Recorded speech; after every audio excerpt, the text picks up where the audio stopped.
उमना सलाहुद्दीन, ये overall topper है, overall first position भी है इनकी, साइंस ग्रुप में भी ज़ाहिर टॉपर है। और इनको इसका ताल्लुक the City Grammar School Girls Wing New Civil Lines Faisalabad से है।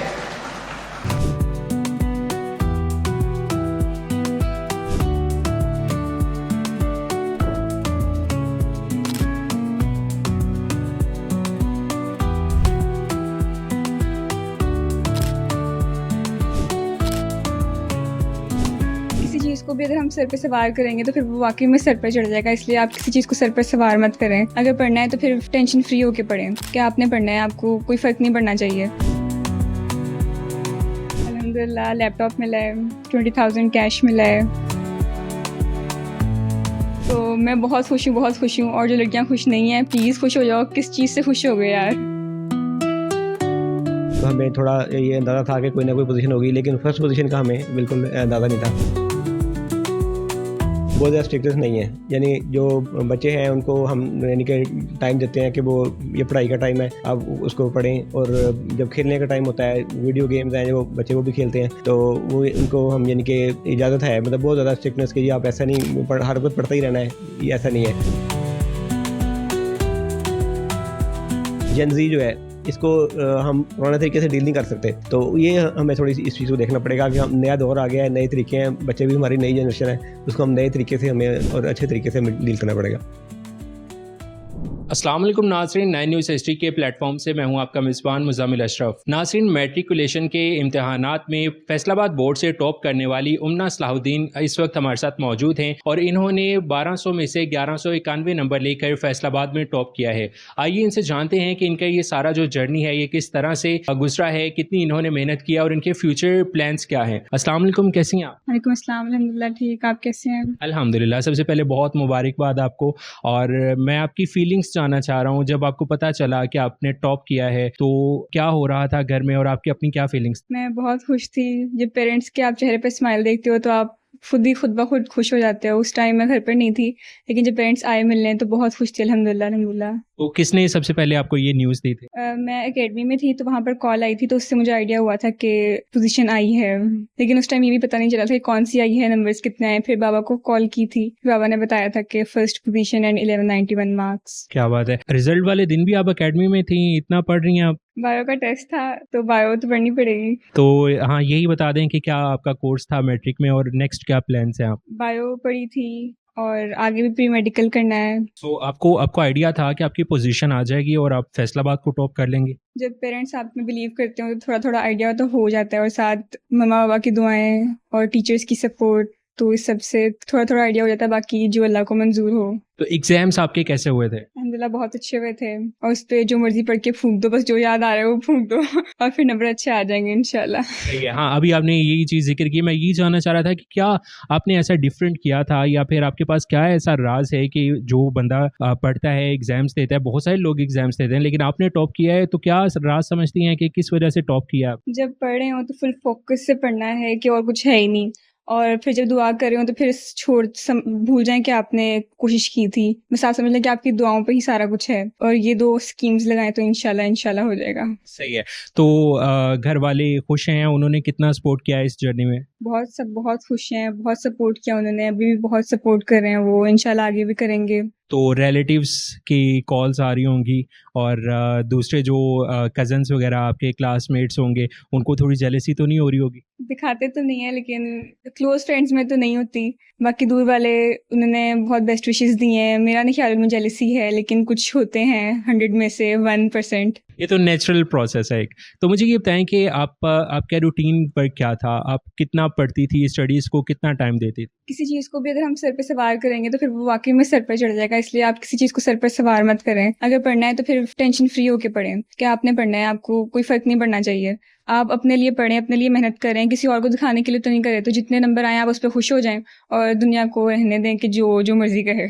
तो एक दिन में कितने घंटे आप स्टडी खुद किया करती थी? जब टेस्ट होते थे तो फिर ज़्यादा टाइम लगाना पड़ता था ऑफ कोर्स, और जब टेस्ट नहीं होता था तो फिर जो रूटीन में पढ़ा होता था स्कूल या एकेडमी से उसको रिवाइज करना होता था। और अगर ज़्यादा मुश्किल हो, फॉर्मूलाज हों तो फिर उनको लिख कर एक दफ़ा देखना हो, स्ट्रक्चर्स हों तो उनको भी लिख कर देखना है ताकि आपके माइंड में थोड़ा सा रह जाए, टेस्ट के टाइम तक याद रहे। तो नेक्स्ट आपके फ्यूचर गोल्स क्या हैं, क्या बनना चाहती हैं? अभी तक तो प्री मेडिकल चूज़ किया और आगे भी मेडिकल फील्ड में जाना है, बाकी जो अल्लाह को मंजूर हो, जो पेरेंट्स चाहें वो, इंशाल्लाह। सही है। तो अभी आपने मेडल भी पहन रखा है, क्या क्या इनामात मिले हैं? अल्हम्दुलिल्लाह लैपटॉप मिला है, 20,000 कैश मिला है और बस मेडल सही है। मिलना होगा अभी बहुत ज़्यादा कुछ। अच्छा, पेरेंट्स से भी उम्मीद रखिए आप। बहुत ज़्यादा। सही है। तो पेरेंट्स से भी आपकी बात करेंगे, उनसे भी जानेंगे। और मुझे ये बताएं कि जो कैश मिला है गवर्नमेंट की जानिब से, उसका क्या करने वाली हैं? अभी तो सेव करूँगी, जब ज़्यादा इकट्ठा हो जाएगा तो फिर उसको एक साथ कहीं लगाएंगे। कहीं लगाना, कोई एंटरटेनमेंट पर्पस में या बिजनेस में लगाना है? पेरेंट्स को गिफ्ट करेंगे कोई चीज़। वाह जी वाह, क्या बात है। तो मुझे ये बताएं कि ये जो आप पढ़ती थी और सारी आपने पोजीशन हासिल की है, अब दूसरे जो बच्चे हैं जो कि ये वीडियो देख रहे हैं, उनको आप क्या मैसेज देना चाहती हैं कि वो किस तरह से मेहनत करें कि उनके इतने मार्क्स आ जाएं या फिर पोजीशन आए बोर्ड के अंदर? जी, जी, बिल्कुल। आज 10th का रिज़ल्ट आया है, बहुत से बच्चों के उनके एक्सपेक्टेड मार्क्स आए होंगे, बहुत से के नहीं आए होंगे।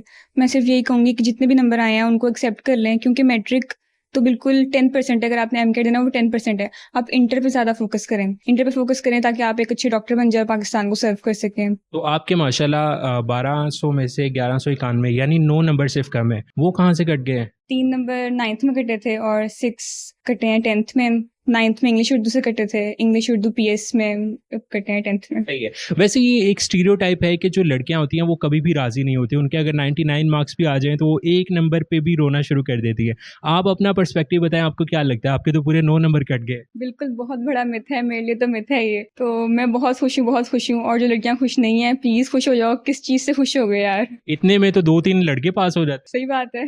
सही है। और वेरी लास्टली आप अपने पेरेंट्स को या फिर अपने टीचर्स को किसको क्रेडिट देना चाहती हैं और क्या मैसेज देना चाहती हैं? सबसे पहले तो अल्लाह ताला का लाख लाख शुक्र है कि उन्होंने ये अपॉर्चुनिटी मुझे अवेल करने दी। और उसके बाद पेरेंट्स को ट्रिब्यूट है, मदर फादर दोनों को, दोनों वर्किंग हैं, दोनों काम करते हैं, तो फिर भी उन्होंने इतना सपोर्ट किया। और उसके बाद टीचर्स सब, मैम सब, सर, उन्होंने बहुत गाइड किया। जो पढ़ाते थे, जो पहले पढ़ाते रहे थे, उनसे भी मैं इन टच रही, उनसे भी सारा कुछ सीखा और क्वेश्चन आंसर्स करती रहती थी मैं उनसे। पर उन्होंने कभी डांटा भी नहीं है, कभी डांट दिया तो वो भलाई के लिए डांटा। तो इन सब का बहुत रोल रहा है थ्रू आउट द जर्नी। सही है। यहीं पे बता दें, पेरेंट्स से कभी मार पड़ी है पढ़ते वक्त? पढ़ते वक्त तो नहीं पड़ी, वैसे पढ़ी है। पढ़ने के लिए? पढ़ने के लिए नहीं पढ़ी। तो बाकी जो बहन भाई हैं उन पे अब आपने प्रेशर बढ़ा दिया है कि उनको भी अब कुछ करना होगा, वो कैसे हैं स्टडीज में? वो भी अल्हम्दुलिल्लाह अच्छे हैं, अल्लाह उनके लिए बेहतर करें इंशाल्लाह। सही है जी। तो यकीनन नाज़रीन, आपने उमना सलाहुद्दीन की बातें सुनी है। जितना इनका नाम यूनिक है उतने इनके काम भी यूनिक है। फैसलाबाद बोर्ड में इन्होंने टॉप कर रखा है। और अभी हम इनके पेरेंट्स से भी बात करेंगे, उनकी भी फीलिंग्स आपके सामने रखेंगे। नाज़रीन, इस वक्त उमना के वालिद और उनकी पूरी फैमिली हमारे साथ मौजूद हैं। आइए इनसे बात करते हैं और इनसे भी जानते हैं कि इनको कितनी खुशी हुई है अपनी बेटी के फैसलाबाद को टॉप करने के हवाले से। सर, सबसे पहले बहुत मुबारकबाद आपको। मुझे बताएं कि क्या फीलिंग्स थी जब आपको पता चला कि आपकी बेटी ने पूरे फैसलाबाद बोर्ड को टॉप किया है? थैंक यू सो मच, खैर मुबारक, बहुत बहुत शुक्रिया आपका। तो जब मुझे पता लगा, बोर्ड से कॉल आई मुझे, जब मुझे पता लगा तो मुझे बहुत खुशी हुई और अनबिलीवेबल था मेरे लिए। कुछ तो मैं थोड़ा बहुत, क्योंकि 9th में इसके अच्छे नंबर थे तो हमें थोड़ा ये अंदाज़ा था कि कोई ना कोई पोजीशन होगी, लेकिन फर्स्ट पोजीशन का हमें बिल्कुल अंदाज़ा नहीं था। तो इसका हमें बहुत फिर खुशी हुई और बल्कि हमें फ़ख्र है अपनी बेटी पे कि उसने बहुत मेहनत की और बहुत अच्छे नंबर लिए। तो जब आपको कॉल आई उसके बाद आपने क्या किया? सबसे पहले किसको कॉल की? सबसे पहले मैंने अपने फादर को कॉल की, उनको बताया। फिर मैंने इसकी मदर को कॉल की, उसको बताया। तो उसके बाद फिर ये एकेडमी गई हुई थी क्लास के लिए, तो फिर इसने मुझे फ़ोन किया, पूछा कि जी पोजीशन अनाउंस हो गई है, तो क्या पोजीशन आई है, तो आपको पता लगा कुछ? तो मैंने उसको बताया फिर किस तरह पहली पोजीशन है आपकी। यानी उनको श्योर था पोजीशन तो आएगी कोई? हाँ, नहीं, वो यही था ना कि पोजीशन अनाउंस होने का दिन क्योंकि कल था, एकेडमी भी शाम के टाइम पे एकेडमी में थी, तो वो उसके दिन में था कि शायद हो सकता है मेरी कोई पोजीशन हो। उस वाले से फिर उसने फ़ोन करके मुझे पूछा कि क्या रिजल्ट अनाउंस हो गया है, तो क्या पोजीशन आई है ना। तो मैंने फिर बताया कि जी आपकी माशाल्लाह से पहली पोजीशन आई है। तो ये हमारे लिए काफ़ी खुशी की बात थी। अल्लाह का बहुत करम है अल्लाह ने। तो उन्ना आपको लगा नहीं कि कहीं मजाक ना कर रहे हो, प्रैंक ना कर रहे हो? नहीं, इस टाइम तो प्रैंक नहीं करेंगे। बिल्कुल, ये थोड़ा सेंसिटिव मामला होता है। तो सर मुझे ये बताएँ कि यकीनन लोगों के माइंड में भी ये सवाल होगा कि आप क्या कुछ खिलाते-पिलाते रहे अपने बच्चों को, या फिर क्या स्ट्रिक्टनेस इतनी कर दी थी कि वो सिर्फ़ पढ़ाई करते रहे और तब उन्होंने पोज़ीशन ली है?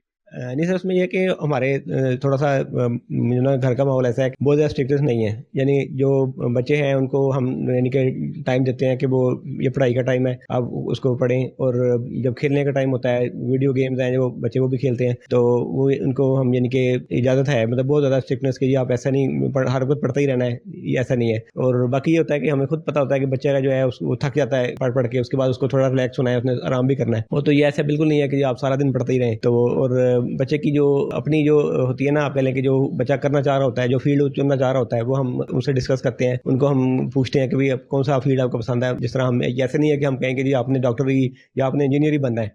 तो वो जो फील्ड उसको अच्छा लगता है, हम उसको कहते हैं कि ठीक है आप करें, हम आपकी हेल्प करेंगे, हम आपको सपोर्ट करेंगे। ये बहुत अच्छी आपने बात की है, क्योंकि ये हमारी जो पेरेंट्स की जनरेशन है उनके लिए ये बहुत बड़ा मैसेज है कि आप पहले अपने बच्चों से पूछें कि उनको क्या इंटरेस्ट है। तो सर मुझे ये बताएं कि अभी रिलेटिव्स से भी कॉल्स आ रही होंगी, तो मोहल्लेदारों ने या आसपास आपके पीयर ग्रुप के अंदर भी खुशियों का माहौल होगा, तो क्या मैसेजेस मौसूल हो रहे हैं? बहुत खुश हैं, इसके दादा बहुत खुश हैं, इसके चाचू और इसके मामू जो सारे बहुत खुश हैं, वो आ रहे हैं बारी-बारी मुबारक देने, और एक काफ़ी खुशी का समय है। सब लोग बहुत खुश हैं, और जिन लोगों को भी हमारे साथ नेबर्स में पता लग रहा है, वो भी बहुत खुश हैं, और वो भी आ रहे हैं आके बताएं। बल्कि बाद लोगों के तो अनबिलीवेबल है, वो कहते हैं कि जी हमें टीवी पे पता लगा। तो मुझे ये बताएं कि अभी मैंने उम्ना से बात की, तो उन्होंने कहा कि अभी पेरेंट्स की तरफ से गिफ्ट्स जो हैं वो अभी पेंडिंग है, तो क्या आप देना चाहते हैं? अगर ऑन स्क्रीन बता दें। कुछ गिफ्ट जो है वो मुझे पता है, जो उम्दा ने शेयर किए हुए हैं, क्योंकि ऐसा मैंने आपको बताया कि हम आपस में फ्रेंडली हमारी चिट चैट होती रहती है, तो इसने गिफ्ट का भी मुझसे शेयर किया हुआ है, तो और इंशाल्लाह मैं वो गिफ्ट इसको दूंगा। दिला रहे हैं आप? जी बिल्कुल बनता है, क्योंकि नाम रोशन किया उन्होंने। तो वेरी लास्टली आप पेरेंट्स को और आम लोगों को क्या मैसेज देना चाहते हैं? मैं यही मैसेज देना चाहता हूँ कि बच्चों को एक तो उनके साथ आप फ्रैंकली हों, उनको फ्रेंडली एनवायरनमेंट दें, और उनका जो है ना कि जो फील्ड उन्हें पसंद है उसमें उसको एक्सेल करने दें। और उनके साथ आजकल क्योंकि जो जनरेशन है ना, ये जेन ज़ी जो है, इसको हम पुराने तरीके से डील नहीं कर सकते। तो ये हमें थोड़ी सी इस चीज़ को देखना पड़ेगा कि हम नया दौर आ गया है, नए तरीके हैं, बच्चे भी हमारी नई जनरेशन है, उसको हम नए तरीके से हमें और अच्छे तरीके से डील करना पड़ेगा। सर बहुत खुशी हुई, और अल्लाह ताला मज़ीद भी कामयाबियाँ दे और आपको इसी तरह से खुशियों के मौके दे। तो यकीनन नाज़रीन आपने भी देखा कि माशाल्लाह बहुत ही इन्होंने खूबसूरत सी बातें की हैं कि हमारे जो पेरेंट की जो जनरेशन है उनको कम्युनिकेशन को स्ट्रॉन्ग करना है अपने बच्चों के साथ, और बच्चों को भी ये चाहिए कि अपने पेरेंट्स के सामने अपनी विल को रखें कि वो क्या करना चाहते हैं। और यहाँ पर मैं भी यही मैसेज देना चाहता हूँ कि आज जैसे मैट्रिक का रिज़ल्ट अनाउंस हुआ है और बहुत सारे बच्चे जो हैं वो कामयाब हुए हैं, और बहुत सारे बच्चों को अनएक्सपेक्टेडली उनका रिज़ल्ट उनको अच्छा नहीं लगा होगा। तो ऐसे में बस मैं यही मैसेज देना चाहता हूँ कि सिर्फ ये नंबर्स और ये जो रिज़ल्ट है यही आपकी किस्मत नहीं होती, यही आपकी पूरी ज़िंदगी नहीं होती। कभी भी हिम्मत मत हारिएगा, और अगर आप मेहनत करेंगे, आपको नहीं मालूम कि अल्लाह ताला ने आपके लिए क्या लिख रखा है। जब आप का टाइम आएगा तो आपको यकीनन पता चल जाएगा, और आपको लगेगा कि बिल्कुल मैं अगर स्टडी के अंदर या फिर मेरे मार्क्स नहीं आए तो वो मेरे लिए कितना हेल्पफुल था। तो कभी भी हिम्मत नहीं हारिएगा, और इसी तरह से जैसे इन्होंने पोजीशन हासिल की और इनकी फैमिली खुश है, आप भी इनके लिए कोई राय रखना चाहते हैं तो कमेंट सेक्शन आपके लिए ओपन है। फिल वक्त मुझे दीजिए इजाज़त। अल्लाह हाफ़िज़।